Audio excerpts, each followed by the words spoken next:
본격적으로 지금은 요 얘기를 좀 해주시길 바래요. 네.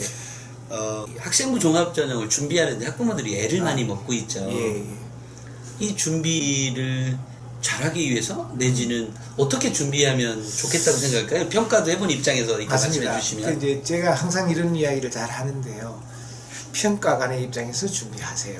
이런 이야기를 합니다. 그건 무슨 이야기냐면 막 시험 공부한다고 밤을 새우는 것도 중요하고 또 학생부 종합전형 준비한다고 3년 내내 무슨 활동이야 또 뭐 스펙 쌓기야 이런 신문에 나는 이야기대로 하려고 하는 그 부분도 필요는 하겠지만 저희들 입장에서 본다면 학생부 종합전형의 가장 큰 키워드는 학교 생활에 대한 충실도거든요.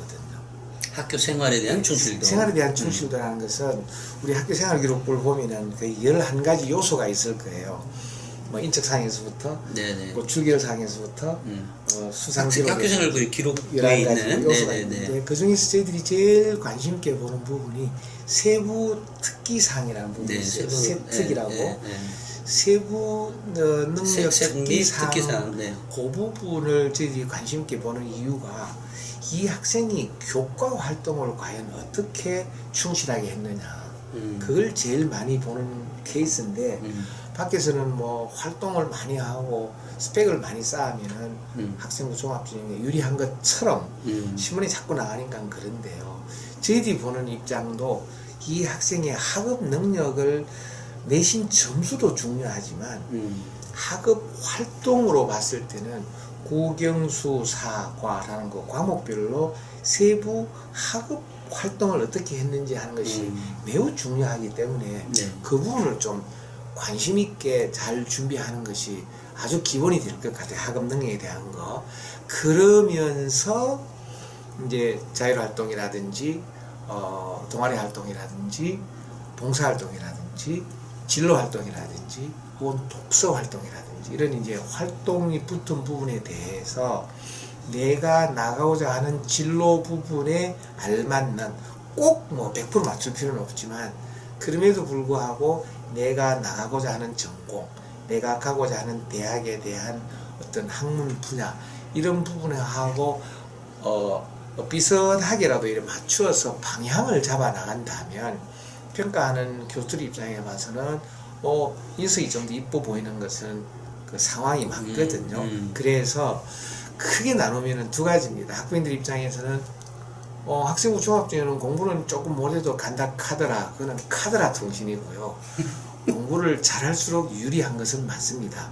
그럼에도 불구하고 공부만으로는 평가하지 않는다는 그게 이제 영어로는 카트라인이라는 용어를 쓰고 카트레인지라는 용어를 써요. 레인지라는 말은 예를 들어서 2.9 등급하고 3.5등급하고 2등급과 3등급이 차이 나지만 얼마나 차이가 있을까요?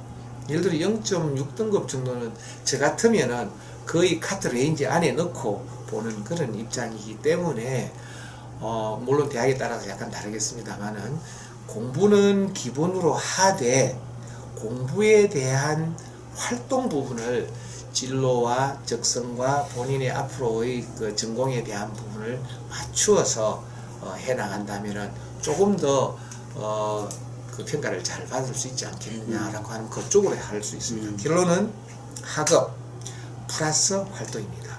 이게요, 전에는 우리가 공부로만 모든 것을 평가했는 시절이 있었거든요. 아까 우리 대표님 말씀하셨던 뭐 수능도 그랬고 학력고사도 그랬고 뭐 본고사도 그랬고, 그러나 이제는 그런 그 공부에 대한 걸로 줄색을 하는 시절이 아니고 종합적인 역량을 보는 시절이기 때문에 이런 활동도 하되 그냥 스펙을 쌓는 것이 아니라 내 진로에 맞는 그런 독서나 이런 활동을 함께 하는 것이 공부와 함께 활동을 시너지를 내게 하는 그런 준비를 하시면 그게 이제 사정관들 입장에서 교수들 입장에서는 좀 더 평가를 잘 줄 수 있는 그런 준비를 하는 것이 제가 말씀드렸던 평가관의 입장에서 준비를 하십시오. 지금 이제 말씀을 하다 보니까 이게 좀 나중에 학부모들이 정리하기가 이렇게 좀 필요할 것 같아서 제가 잠깐 말씀을 드리면 지금 교수님께서 말씀하신 것은 주로 이제 학생의 학업 능력이 주로 보는 게 이제 세특에 네, 기본. 있는 내용과 아까 이제 교과 내신도 어쨌든 보지만 그것은 범위 안에 들어가느냐. 레인지에 들어가느냐. 그렇지. 아니 이게 그러니까 교과처럼 이게 커트가 아닌 아닌. 그 범위 안에 들어가는 학생이냐 아니냐를 이제 사실은 제가 이렇게 학교를 이제 저는 뭐 많은 학교를 가니까요. 그렇죠. 서울권이든 예, 지방이든 많이 가니까 가보면 그 살짝 차이가 있긴 해요. 그렇죠. 그 대학의 학교별로? 학교별로도 차이 있고 학교에 전체 뭐 대학을 뭐 순위를 매기자면 이렇게 있다면 네. 그 상위권에 있느냐, 그 중위권에 들어가는 대학이냐 이런 거에 따라도 차이가 있고요. 네. 그렇지만 대부분 이제 공통적인 내용들이로 말씀을 해주셨고요. 네, 네. 그다음에 이제 학업 능력과 전공 적합성은 이 세특사항에도 많이 그죠? 그렇습니다. 확인을 해줄 수가 있죠. 그다음에 아까 교과 내신에서도 가능하겠고, 네, 네. 그다음에 이제 아까 인성 부분의 경우라면 뭐 아무래도 행동 발달 및 그 특기사항인가요? 네. 행특에서 마지막, 좀 행특과 교사추천서, 자기소개서, 내지는 또 애들 출결사항, 출결까지 포함해서 뭐 이런 걸 또 많이 그냥. 종합적으로 보시겠죠? 네. 근데 제가 이제 여기에 살짝 그 교수님 곤란하실지도 모르지만 이 질문이 뭐냐면 물론 교수님 책임은 아닙니다만 세특을 잘 준비하라고 말씀해 주셨잖아요. 네, 네. 근데 문제는 세특은 교사가 쓰는 거잖아요. 네, 네. 여기에 이제 학부모님들이 불만이 늘 있어요. 예. 이 부분에 대해서는 혹시 어떻게 생각하세요? 이제 뭐 우리 종합전형을 진행한 지가 이제 한 10년 우리나라한테 됐고요. 그렇죠. 네. 미국은 지금 이제 about 100년 정도 된 제도인데요. 역사적인 접근을 떠나서 이제 그걸 누가 기록을 어떻게 하느냐라고 하는 것은 참으로 중요한 요소거든요. 우리나라는 이제 선생님이 세부특기 사항을 기록을 해줘야 되는 상황인데요. 학부형들께서도 접근을 하실 때 평소에 1학년, 2학년, 3학년 동안 정말 아이와 대화를 통해서 선생님과의 관계를 통해서 평소에 좀 잘 준비하시면 좋은데 세부 특기 사항을 꼭 어떤 선생님이 뭐 잘못 썼다고 해서 혹은 본인이 원한 대로 기록을 하지 않았다고 해서 그걸 비난하거나 그에 대해서 관계가 안 좋은 쪽으로 나가시는 것은 참으로 우리가 좀 경계해야 될 요소 중에 하나고요. 제 생각 같아서는 정말로 우리나라 선생님들 수고하시고 고생하시거든요.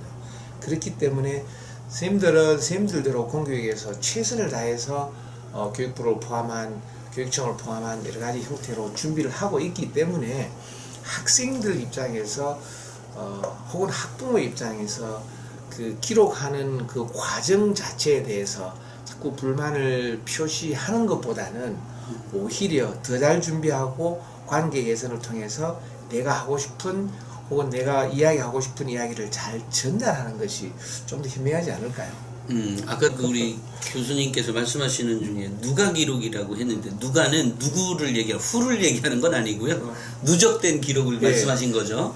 그리고 물론 대부분의 선생님들은 뭐 나름 노력하고 계시는 건 있죠. 이제 다만 이제 학부모님들의 불만도 그렇죠. 일반적인 선생님들을 얘기하는 것이 아니고 또 뭐 일부 극도에 있는 그런 선생님. 다만 여기에는 그 학부모님들이 그 요즘 학교에서는 그 선생님들이 뭐 그 자기 수업도 하면서 아이들을 일일이 이렇게 메모를 해 놓는 선생님들은 그닥 그렇게 많지 않으시죠. 다만 이제 뭐 그 수행평가라든지 아니면 뭐 토론 수업에서나 아니면 각종 이런 활동상에서 나오는 특징을 선생님이 기록해 놓으면 좋겠지만 아이가 노력하고 있음에도 선생님이 잘 안 적어 준다면 자기가 기록하는 노트 정도는 만들어서 기록해 놨다가 최근에는 이제 학교도 이제 나름 노력하려고 학생들에게 이렇게 좀 너네들의 활동 상황이나 책 읽은 거 이런 것들을 좀 제출해라. 뭐 이건 학기 말에 이렇게 하는 것도 많이 있으니까 그거를 좀 나름대로 준비할 수 있는 방법을 찾아라. 다만 아까 교수님 말씀처럼 여기 자기는 혼자 해놓고 1년 지나서 딱 가지고 가면 선생님이 어떻게 알겠어요? 얘가 네, 정말 네. 그랬는지 안 했는지. 네. 선생님과의 어떤 소통을, 관계를 소통을 예, 쭉 이렇게 하시면 네. 분명히 도움이 될 것 같고요. 네. 이 학생부 종합전형 준비와 관련해서는 네. 이 말씀이 끝인가요? 아니면 좀 더 있으실까요? 그래 이제 이 앞으로 이제 지금 정부에서는 이제 뭐 올해 한 8월쯤 돼가지고 커다란 교육에 대한 종합 플랜이 나올 텐데요. 뭐 소위 말하는 이제 수능에 대한 절대평가, 혹은 내신에 대한 절대평가, 이제 이런 용어들이 자꾸 나오기 시작하는 걸로 봐서. 네. 앞으로 이제 학생부 종합전형이 어떤 형태로 존재할지, 또 그러면 대학에서는 어떻게 평가를 할지, 그럼 이제 중고등학교에서는 또 어떻게 준비를 해야 될지, 이런 부분에 대해서 좀 이래 눈을 크게 좀 열어 놓으시고, 정부의 정책도 보고, 또 학교의 그 선생님들과의 그런 관계도 아주 세밀하게 잘 준비하면서, 제가 생각할 때는 뭐 막 이렇게 여론이나 혹은 카더라 통신 이런 데 대해 너무 민감하지 마시고, 저도 또 말씀드리지만 우리 아이를 기준으로 우리 아이에게 어떤 형태가 적합할지, 학생부 종합전형이 적합하다면 진짜 이거는 1학년부터 준비해야 됩니다. 고등학교 1학년, 2학년, 3학년을 누가기로 하는 걸로 우리가 종합평가를 하기 때문에, 저도 평가를 해보면 1학년 때가 편차가 제일 심하거든요. 그 이야기는 1학년 때는 준비를 잘 안 한다는 이야기이기 때문에, 만약에 학생부 종합전형을 계획하거나 준비하신다면 제발 1학년부터 좀 준비를 잘 하시길 바라고, 선생님과의 관계에 있어서 정말 잘 좀 이렇게 커뮤니케이션을 통해서 해 나가는 것이 어떤 정책과 어떤 변화보다도 우리 아이에게 유리한 이런 학생부 종합적인 준비가 되지 않을까, 그렇게 말씀드릴 수 있을 것 같네요. 아, 네. 그 교수님께서 그렇게 말씀하시니까 제가 한 가지를 또 추가할 게 나왔어요. 이 뭐냐면, 이 학생부 종합전형, 그러니까 사실은 요즘은 아이들이 저희만 형제가 5이거든요. 요즘은 아이들이 하나나 둘, 또 요즘은 굉장히 개별화된 특성을 갖고 있죠.